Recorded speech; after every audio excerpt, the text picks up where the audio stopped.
好，来继续来看这个嘉义县政府举办一场丁财的活动，现场来42间的公司要来招员工。也毋过上届热门的单位是当地唯一的一间翠暗的国家队，嘛实在互人想袂到讲，因为疫情的冲击，嘛，互这个翠暗制度将做热门的产业。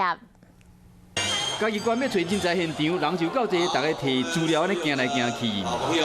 小资料要找头路，要不现场上闹热的，就是这间。你呢？消费事业的单位自营外关企业，也有本地青年拢真有兴趣，因为这间公司是嘉义县唯一的翠暗国家队。这20要开，有几百人来抵应，热门的程度袂输台积电。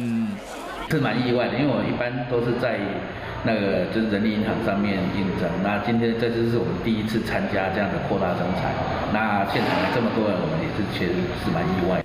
现场出现真侪多出社会的人，伊是希望讲留伫个故乡打拼，找一个稳定的好头路。这样的就业机会，就嘉义人来讲，当然方便啊，可以在家乡就业。